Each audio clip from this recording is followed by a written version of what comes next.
Hey, this is WhyBeAre with BeamNG.drive, and today we have a mod that adds some new features to the game. And to check this out, we could really go just about anywhere, so let's go to East Coast, USA. For this mod, you're going to want to hit the plus sign in the bottom right corner of your screen because that is where most of the mod is hiding.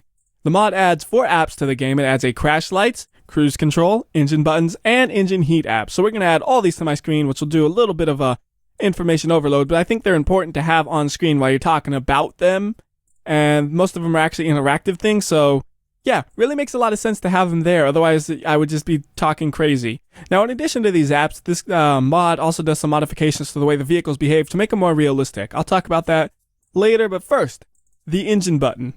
Now, when you spawn a vehicle, they are totally off. They're totally off. You hit the gas pedal, you just go into drive and you don't move. You don't even get like a little indicator that says you're hitting the gas pedal. So if you install this mod, you're going to want to have this app on your screen so you can hit start engine and actually drive places. And once you hit the start engine button, you're perfectly good to just go along and drive however you normally would. And you could try hitting the stop engine button while you're driving, but unless you're hitting the clutch in, you're going to just kind of have a little jerky motion. So if you hit the clutch in and then hit the button, you could have your engine off and then you could just coast. The other 2 buttons are the repair engine and repair drive shaft buttons, which really are the things that I like about this mod a lot. Because it used to be if you switch transmission types really fast, you could make it where the drive shaft would repair itself, but then they fixed that so that doesn't happen anymore, which kind of made me sad, but I'm just like, okay, whatever. Now, thanks to this mod, you can once again fix a broken drive shaft or a broken engine. And the broken engine is part of the mod, actually. I don't think the engine would normally break under some of these circumstances unless you have this mod installed. So, for example, that crash right there, broken engine, and you can see the hazards have went on, which is a feature some new cars have when they detect a crash. That is also part of this mod. And let's say you wanted to still drive. You hit start engine and nothing's happening, so it's like, oh, my engine's broken. So you hit repair engine, then you hit start engine, and you can once again drive, except you just rev your engine because the drive shaft is broken, so you can hit repair drive shaft. And after you do all of that, you will once again have a functional vehicle that can drive if the front suspension isn't too torn up, allowing you to actually do any maneuvering. Apparently, this one's torn up and I can't do much maneuvering because I just slammed right into that tree immediately. So let's go ahead and reset this thing. And the next thing we should probably talk about is how it affects manual transmissions, because it makes the manual transmission more realistic. You can actually stall it out now. So let's say, for example, we use the manual without automatic clutch, and we turn the engine on, and then we shift into first gear. We can drive along, no problem. You don't have to do any sort of like actually finding a clutch biting point or anything, because if you have it in first gear, it won't stall out. So you don't have to do anything weird like that. It still works somewhat normally. But what you do have to do is worry about what you're doing when you slam on your brakes. So if we're in 5th gear and we need to slam on our brakes, and we don't do anything else, you'll stall the engine out, just like real life. So then, to start it back up, you actually want to put it into first gear. If you try to start it back up while it's in 5th gear, it'll just stall out instantly. So it's one of the new features, though. It actually is realistic, and if you slam on your brakes and clutch in, no problem.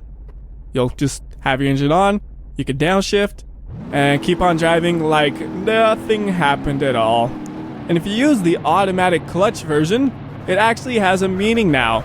When I slam on my brakes right here, it automatically does the clutch, and I don't have to worry about stalling out. It actually has a purpose now, the automatic clutch thing. Before, I was like, why is there automatic clutch? It doesn't seem to do much. Hey, wait, I still stalled out somehow. Come on, what's up with that? That was unusual. I don't know why it would have stalled out. That was really weird. I don't know why it stalled out with the automatic clutch. Doesn't seem to do it again. I'll just chalk that up as a glitch. But yeah, so now it has an actual use instead of being like, I don't know why you would ever use one or the other. They're pretty much identical. So let's go ahead and slam into some trees over here. So you gotta have some crashes. It's BeamNG.drive after all. And again, the lights come on and all that, so you can say, repair, and we're good to go. The engine actually didn't even need to be started right there, if you saw that. I probably should have pointed that out before I did anything. And that's because you do have the ability to do bump starts with the vehicle. So if you have momentum, for example, if I need a vehicle that'll drive in a straight line to actually demonstrate this properly. So let's go and reset this. And now we gotta back it out of here so we can have to actually turn it on manually. Back out. Oh, apparently when I reset it, it got rid of the manual transmission. How inconvenient. So anyways, like I was saying, let's get manual transmission again. And we could drive around, get some momentum, and then we'll put it into neutral. Say stop engine. So the engine is stopped now. But if we shift into first, haha! The engine is on. Which is basically what a bump start is. That's just a quick demonstration of the fact that you can do that with this mod. So it just makes the manual transmission have all the things that like a real one has, which is nice. The only thing it doesn't simulate is like in a real clutch, how you have actual pressure points to it. Right now it's still just a static button you hit, and it doesn't seem to be much difference between like a fully depressed clutch and a partially depressed clutch, so you can't just like have the clutch held halfway down and totally tear it up or anything like that as far as I know. But maybe in a future version, who knows? This is version 4.4 of the mod after all, and there's been quite a few versions of it. So let's fly around a little bit, get another crash going, because again, this is BeamNG.drive. We need some crashes. I can't see nothing. This is the worst crash ever. I think I crashed. Let's move it out of there and see. Looks virtually... oh, terrible. That wheel is glitching out. Woo! I am a spin top. Fear me! Blades, man. This car just let it rip. It's actually moving. I got all distracted right here. The car started spinning and all I could do is watch it spin as the parts fly off. Like body panels are starting to fly off now. It's spinning so fast. Oh, this is fun. Well, we were doing a video for the mod, huh? Well, now we're not. Now we gotta watch this thing spin instead. This is crazy. It is spinning so fast. I want to know if something will happen eventually. Is it getting like stretched out? It is a little bit. I think the bed of the truck has been stretched out. I think just a little bit it's been stretched. Oh, this is weird. I'm not exactly sure what I've done here, but I have to watch it. Like, I can't reset this without seeing it hit something. It has to hit something eventually. I mean, it's moving at a relatively high rate of speed. It's gonna hit a tree or something, right? I just saw like a door fly off. I swear it's doing an amazing job of just avoiding every tree I wanted to hit. Come on, get that tree. Yes. Ooh. It shot off. Interesting. I think this is all because that one tire was blown. It's, the tires don't like that. Alright, so, my poor truck. Reset you. Now you're nice and fresh. Whoops, I hit reset twice. Whatever. Let's see, the next thing we should probably talk about is the engine stats one. That one isn't very useful compared to the other ones. For example, you have the heat. And you can overheat an engine if you run it at redline for a long time. That heat number has to get over 100 for it to actually cause damage, and eventually the engine will shut down, and you'll have to use the repair engine button. But you're seeing me holding it at redline, and we're only at 92, and we started at 90. So you really have to push the engine extremely hard to overheat it. And if it is starting to overheat, you just let up on the throttle for like 5 seconds. Or actually here, I'll just... there. And it's cooling off faster than it warms up. So boom, we're at 92 now. And 91 there. And once we're at 90, it's basically totally good to go. Yep, 90. So you can overheat the engine, but it takes a lot of effort to do it. Like, you have to be putting effort into overheating it. It doesn't just happen naturally. Unless maybe you're doing drifting. Like, that's the only time you might be at redline long enough for it to actually cause something to happen. Again, gotta have some crashes. It's BeamNG.drive. Repair both. I need to find some water, though, for the flooding one. This looks like it was a dried up riverbed. That's close. Does it go into, like, an actual river? Eventually it will. I just gotta get there without rolling over 10 times. Let's just teleport myself in. It's easier that way. So now the car doesn't instantly stall out when you go in the water, so we can keep on driving. And it's not because like I have a repaired engine or anything. If we reset it, it'll still work. Just gotta make sure it's on. And you can drive underwater for a while.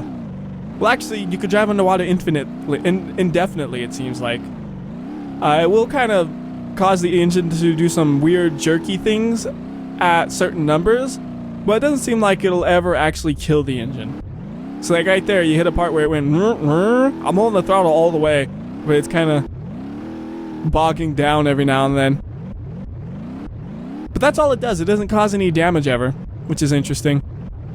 And it seems like once you get past like 120 or so, or maybe just even 100, it never bogs down again. So it's like, I am now a submarine. The vehicle has accepted the fact that it is a submarine and is okay with driving underwater now.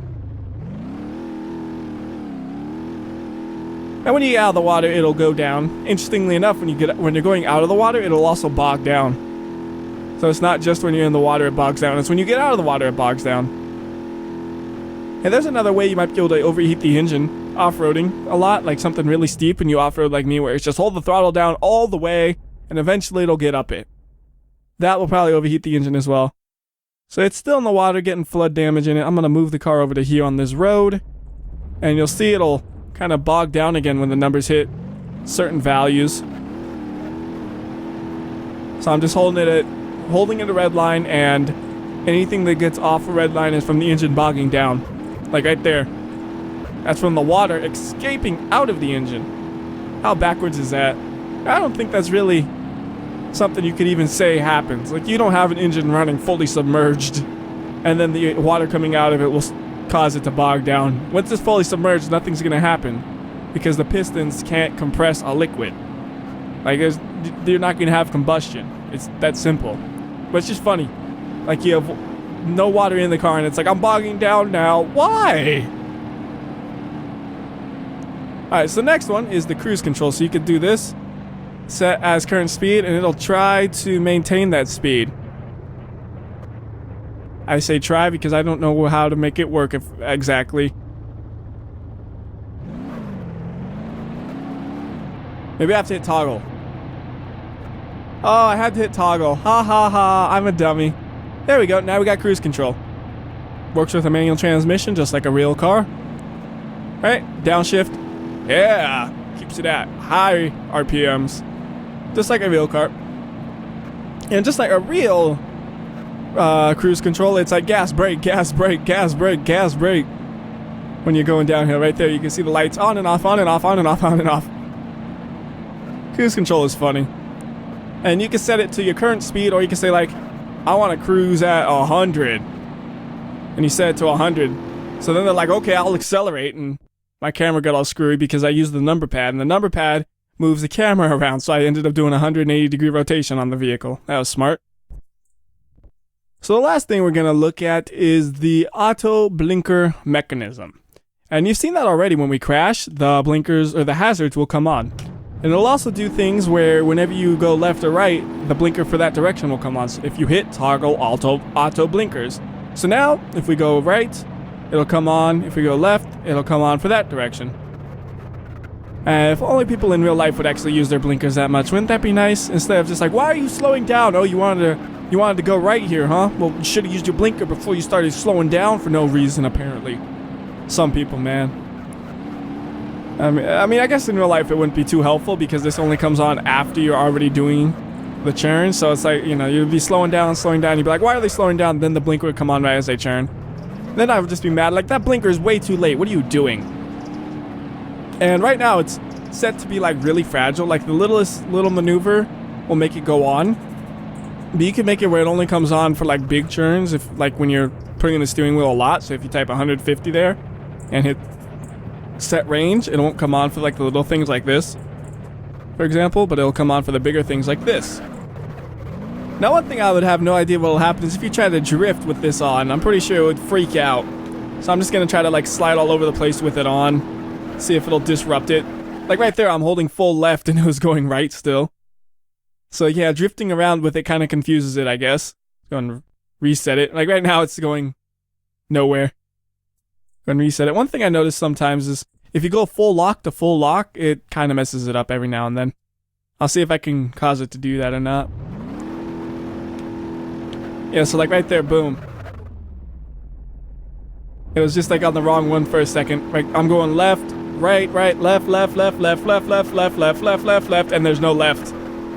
Because I went full lock to full lock, and it does that sometimes. Just kind of a funny little glitch you can cause. You have to actually try to cause it unless you're drifting. That's the only time I could think of you'd really actually change your steering angle that fast. Maybe a racetrack too, but that'd have to be a really crazy racetrack. Or you made a mistake on the racetrack, that's always a possibility. So that'll do it for this mod. I can't exactly remember what it was called. It was just like I think it was just called something simple, like More Features mod. It didn't have a fancy name or anything. But that'll do it. Till next time, this has been WhyBeAre. I'll see ya.